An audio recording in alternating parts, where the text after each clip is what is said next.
Hello, and welcome to the ONTIC Connected Intelligence Podcast. I'm Manish Mehta, ONTIC's Chief Innovation Officer. Join us as we delve into valuable insights and practical advice that will empower you to navigate the complexities of modern corporate security and risk. We're here to share knowledge from experienced leaders and innovators in the field. All right, get settled, and let's dive in.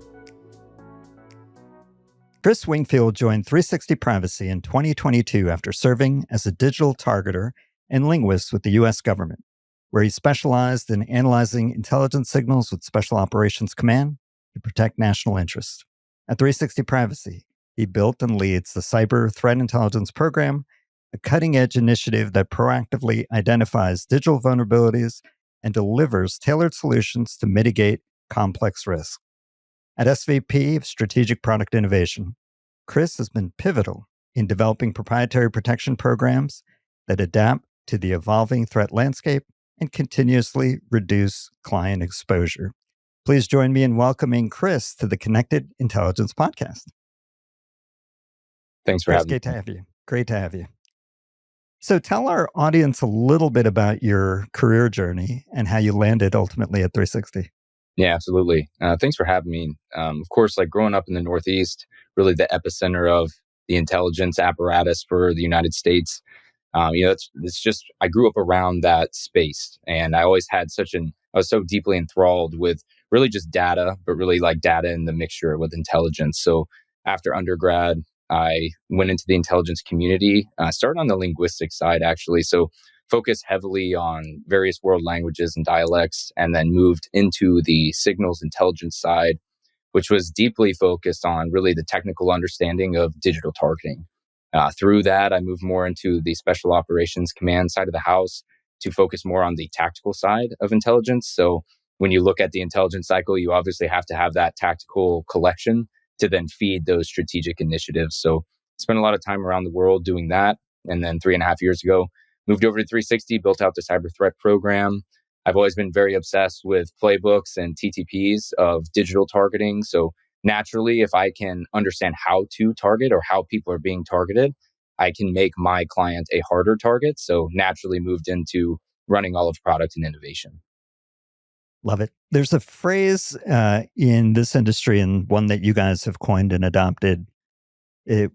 I'll paraphrase, think like the bad guy, or having an adversary mindset. Absolutely. Maybe talk a little bit about that for our listeners.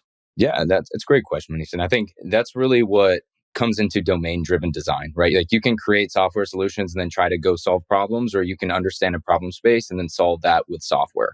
And so 360 is more focused on the understanding of space and then creating software solutions to that, because to better understand how to make my principal a harder target, or really reduce their attack surface, I have to understand how they can be targeted to begin with. Like, what is digital executive protection? How are people being targeted? If I understand playbooks, then I can better the security posture of my principal. So really developing and becoming that adversary and targeting them through what really started as you'd have to have access to credential databases, to one Google search away from a digital threat becoming a possible physical impact, to now utilizing different and various AI models to really expedite that digital targeting cycle. So it's really understanding that architecture of how to target the art and the science, and then using that to better secure and protect the principal. So Chris, many of our listeners sit at the nexus between executive protection, digital, cyber, and physical. How do you think about those three parts of the triangle coming together in partnership, especially to solve these challenges? It's a great question. And, arguably it's that convergence, right? And like we keep saying that into industry and people are like, oh, I'm tired of hearing that term. But that's really what it is. I mean, you look historically at the intelligence community and different agencies not sharing information, right? And then you bring that out to really the civilian side of the house, and you have different, verticals that don't share information across, right? So what you end up with is really just, isolation and depth. And we need to really focus on the breadth and spread of that information so that we can understand that, it's like one part of it is cyber, one part of it is digital, one part of it is physical. They all intermingle at different times, but understanding the protection and the importance of each vertical and how those interact is really where you provide more of that holistic attack surface reduction, because attack surface reduction can be a cyber term, it could be a digital term, it can be a physical term. So really understanding what are exposures, regardless of what bucket those happen in, what vulnerabilities do those create, and then really understanding what risk is. Like, what is the potential for, a negative impact to the principal? And then understanding risk modeling is very, very important. And then understanding that each of those has a part to play. And instead of one of them trying to be the spotlight, let's figure out how we can better protect the principal in all of those, verticals, because that, at the end of the day, the attack surface is made up of various components. And we have to understand, like, which of these components can we control, which of these can we at least mitigate, and then which are just known variables of risk that we have to better create our security posture around. So if we were to go to a counseling meeting and just share and be vulnerable, I think this industry would admit that we tend to be very reactive as opposed to proactive. So I don't know that it's a disease, but it's a situation and environment that this industry has been in for a long, long time. How do you Yeah. shift that? How do you change that? Yeah, I agree. I think, when you really look at it, like, is it a symptom of an issue? Is it a side effect of an issue? Is it really just a current symptom of, like, this is the growth phase, right? I think about the adoption of AI and security right now, and understanding how threat actors are utilizing AI for digital targeting, how AI is helping lower that technical barrier, how engineering teams are starting to use artificial intelligence, and really understanding, like, we're going through a very revolutionary period. And with that comes friction. Like, that's just a natural side effect. And I think instead of being like afraid of that friction, you kind of you want to adopt that radical candor mindset of, like, we care about our principal, we care about direct feedback. So let's all, like you said, the counseling session, let's all come together and understand, how we can better protect the principal. Because at the end of the day, it's not about, like, oh, our digital protection is better than that physical protection, or your physical protection is better than my digital protection. It's really just that cohesive nature and that security posture for, the principal. I think back to an example. I had a financial group come to me, and they said, we have 3,000 phone numbers we'd like you to look at. We have a lot of, fraudulent loans that are happening. And when I ran that through, it was like 2,990 of those were VoIP numbers and 10 were real numbers. So I went back to them. I said, one thing that you could help is, now you understand the SOP, or the playbook, of these people that are targeting your industry. If you understand their playbook, you can change the way that you have these forms. So if somebody, sends in this loan, you can run that through a software API to identify this as a VoIP number and block the application, right? And same thing, they sent me a lot of IP addresses. They were all proxies, VPNs. I was like, same thing, just test for that up front. So then all of a sudden, you're actually exposing what I would call hard selectors, right? Phone numbers that are truly associated to the person, IP addresses that are associated to the individual. Therefore, it's like you're making it harder because you understand the way that they're targeting you offensively, and then you have a defensive response to that. Chris, there's an adage in military strategy I'll borrow, which is fighting the general's last war, right? You end up fighting the war that you know best, and our enemies continue to change and evolve. They don't stay static. The weaponry changes, their tactics, strategies change.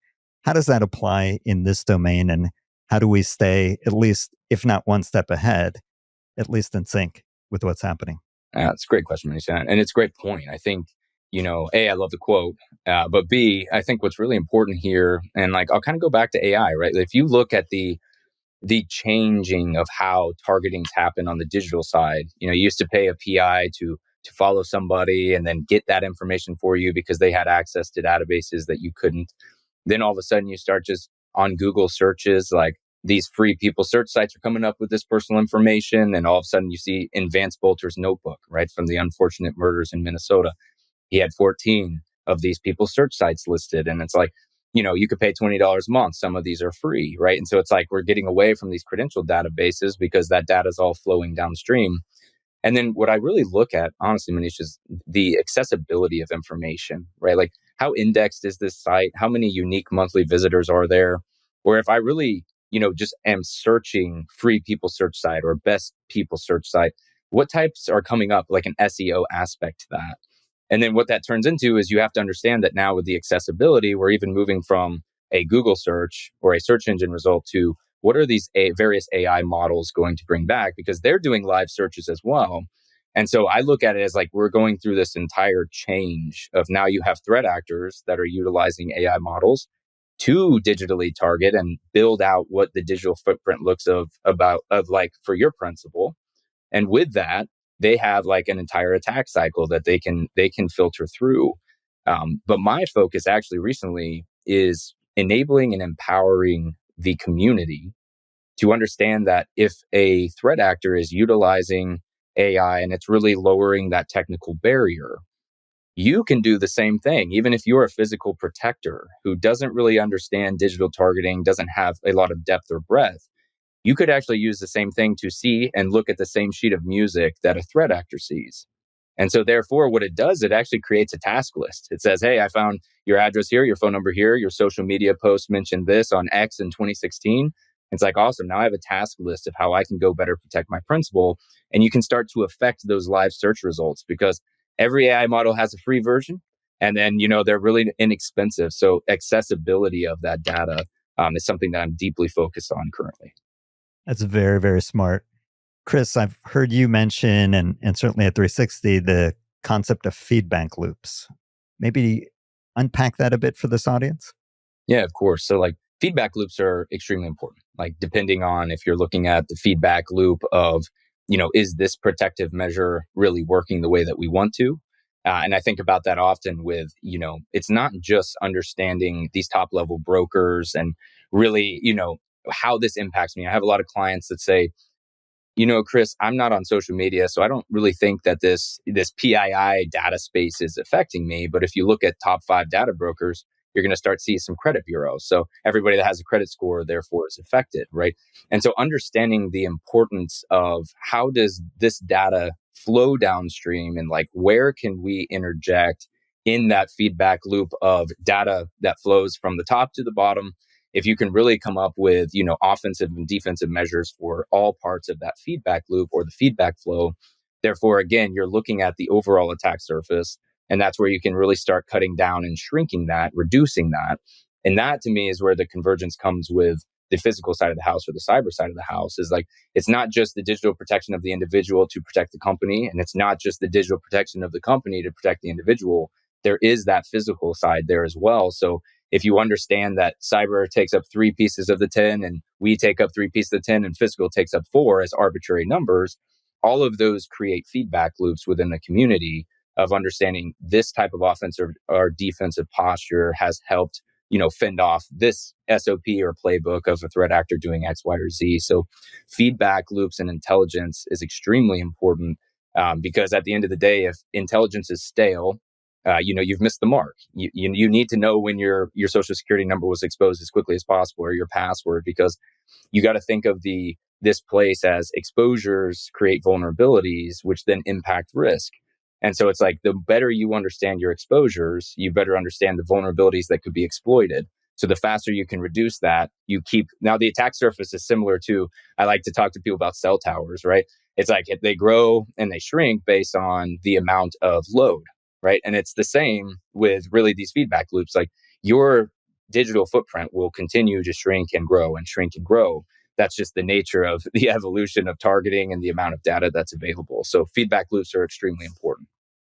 Chris, you and your team conduct a number of workshops with clients across many industries, and I imagine some of them are still in denial. So by the time this episode airs, we get closer to Halloween, but it's time to scare the audience a bit. So what are some real world examples of things that are out there that might shock us? Yeah, absolutely. I think one I typically like to start with is Google reviews and contributions, right? Or Yelp reviews and contributions. You leave those to support a local business. You leave those because there was a good or a poor experience. But I had a client that had 187 Google contributions over a 12-year period. And so what that does is, because they're public, by definition, anybody can access those. So therefore, threat actors can see those. I can see those acting as threat actor. I just have those on a map of the world and I can see where you and your family are traveling every summer because you always review the same location, right? This specific individual actually had 30 reviews within 3 miles of the current residence, right? So when I talk about your geolocational comfort zone, or your digital pattern of life, like you are building that for people. You think, okay, I'm going to leave a review for this gym, but how far are you going to drive to the gym, Manish, right? Like you think about daily traffic patterns, maybe you'll drive 10 minutes, 15 minutes, but I had a principal and a partner, and the partner had posted, I love this insert gym. I go every Tuesday. The class and culture are phenomenal. I've been going for 3 years. So now if I know that this, Fortune 100 executive, they have physical and digital security, I would assume, at their property. But does that extend to the gym 3 miles from the property, right? So you start looking for those really soft attack surfaces. Another would be corporate bios. A lot of people want to humanize and say, we went to school here, and on the weekends, I enjoy doing XYZ with my spouse or partner or kids, and we enjoy living in search city. Well, now, if you think about with Google, you don't have to have any special searching terminology. You could use AI to help you come up with some of that terminology. But if you just go and you put first name, last name, city, state, home address, you're going to start seeing all of this data flow to the top of phone numbers, relatives, that full ecosystem targeting package. So understanding that corporate bio could be the weakness. And then the last one, especially for, ultra high net worth individuals, a lot of the principles that we're protecting, they have a really great interior design company come in and redo an entire condo or a property. And then they let that company then post all of those photos. And the thing is, this is where realty obfuscation really matters, because maybe that fireplace, I can just do a reverse image search and I can find that on Zillow or realtor.com or one of those, realty sites. But one recently, it was a condo on a high rise and everything was great, but one picture was from a balcony overlooking Chicago. And in Chicago, there are several buildings that are well known, such as Sears or Willis Tower. And from that, I could see that this was in a specific neighborhood. They named the neighborhood on the write up, said that they use that when they go in for meetings and things of that nature. So I didn't even need to do a Google search. I just pulled up Google Earth. I zoomed out to have that exact picture from the balcony. And I said, this is where you live. So again, if you're coming in for work, I know that you're not there full time. So again, what do you have at the property and things of that nature? So there's social media, there's a lot to it, but a lot of it is actually what I call human behaviors. It's human actions that we do that actually create a greater attack surface. That if we thought about it, we leave reviews from an email that's not connected to us, or we have the interior design do everything, but they don't have that one picture from the balcony. These are things that really do change. And it's more people don't think like that. And I don't want them to, right? Like, I don't want everyone to be paranoid and have that adversary mindset. But, that's what we're paid to do. Ontic is proud to partner with organizations like 360 Privacy. By becoming an Ontic partner, we can work together to position your firm as a trusted advisor and enable your organization with best-in-breed technology, minimizing risks to you and your clients. To learn more about our partner program, please contact partners at ontic.co. Now, let's get back to the conversation. All right, Chris, time to play trick or treat. Awesome.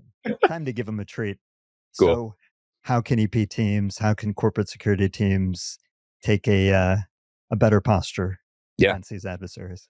That's a great point. And I think it really is, again, as I've talked about, if AI is really lowering that technical barrier, utilizing the models, because if you don't necessarily have that technical expertise, like sit down with the model, understanding the difference in models, first of all, right? Like if you look at Claude as an example, trained through constitutional AI, the ethics, the principles are strong with Claude. So really getting around some of those PII flags or targeting flags is going to be more difficult than I would say some other models that were trained differently. Another thing I tell teams though is like, go at this with hey, I'm red teaming a principal. I have their approval.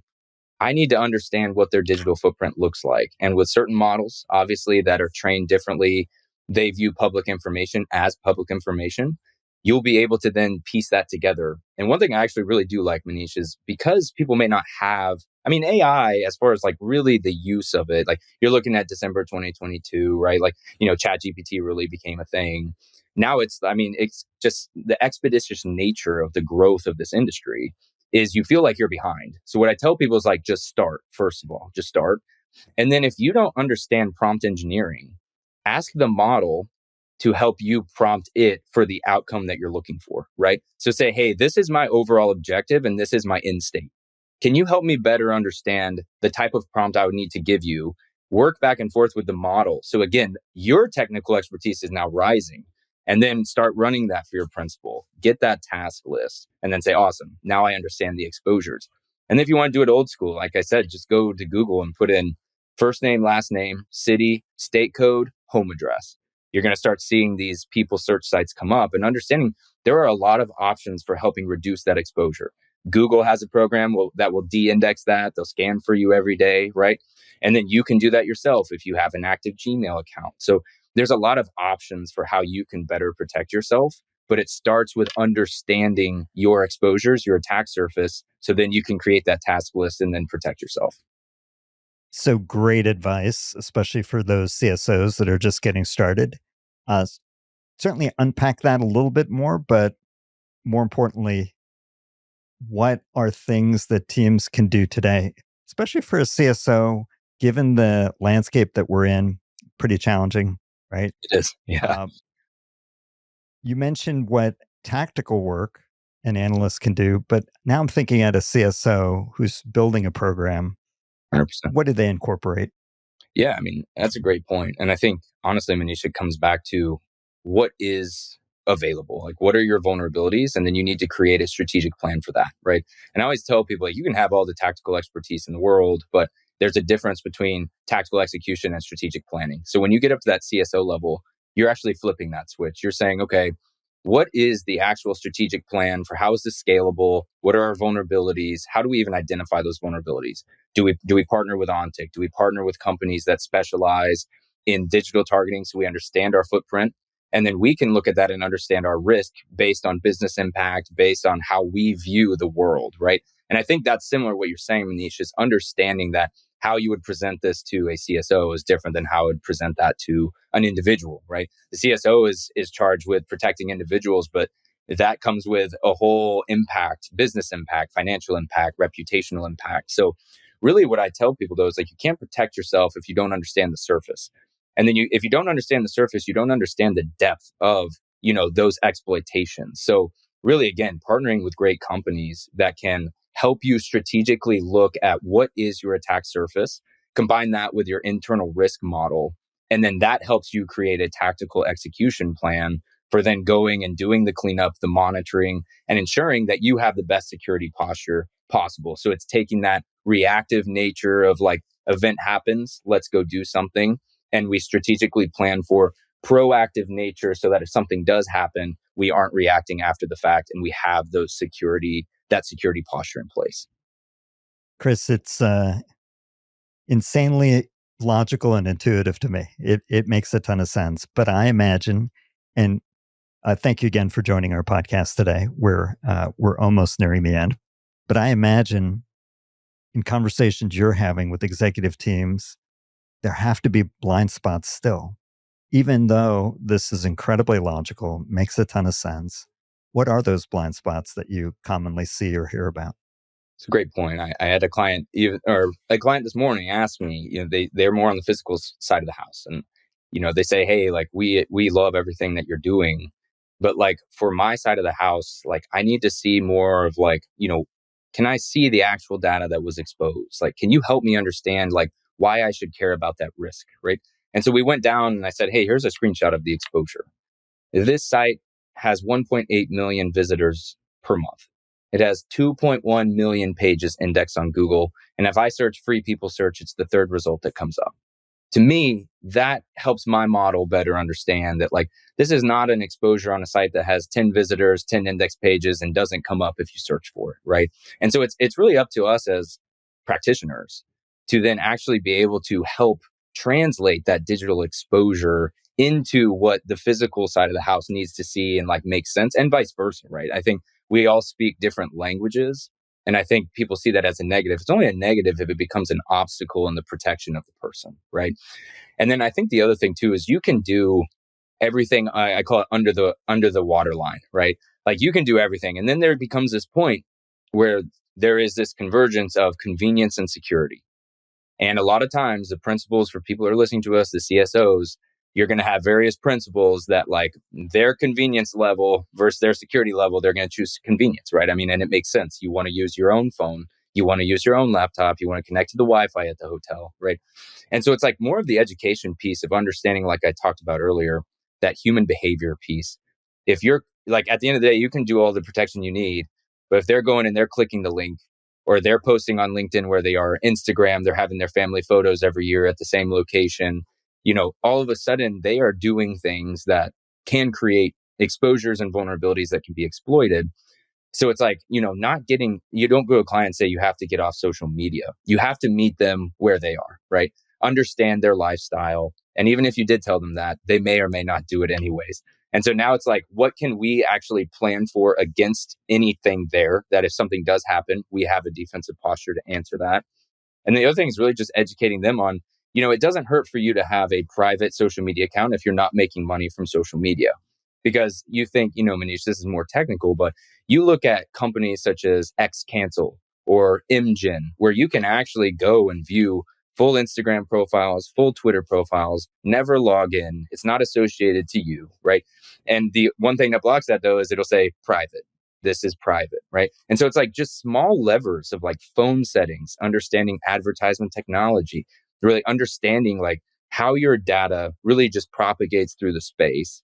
And then small settings that, a principal may not know about, that won't change the way that their phone functions or the way that they live their life. But it really just does help quantify some of that risk that could be, exploited by a threat actor. Chris, great guidance and practical suggestions. As is tradition here, we end every episode with this one final question. Chris, what does connected intelligence mean to you? So that's a good one. Connected intelligence to me is truly understanding, in my realm, the exposures and vulnerabilities that impact risk, but really how those connect through the single pane of glass, which is another thing we say in the industry. But regardless if it's a term that feels like it's cheesy or it's overused, a single pane of glass really just means that your operating picture is connected. And so connected intelligence to me is that operating picture, regardless of the vertical, whether you're physical, cyber, or digital, and how all of those exposures and vulnerabilities impact risk the same way. Look at it as a single attack surface. It is 3D, it's 4D, but if you just view it from above as a 2D surface, everybody has their part to play. Our guest today was Chris Wingfield. Chris, thank you for joining us and being a great partner. Absolutely. Thank you, Manish. Thanks for listening in. To find more episodes, visit us at ontic.co/podcasts. Don't forget to rate and subscribe on your streaming platform of choice. Plus, we'll be selecting reviews to read on the show. So leave one, and you might hear yours featured in an upcoming episode. Know someone who would be a great podcast guest or have questions you'd like us to answer? Email us at podcast@ontic.co. This episode was produced by AJ McKeon. We'll talk to you next time on the Ontic Connected Intelligence Podcast.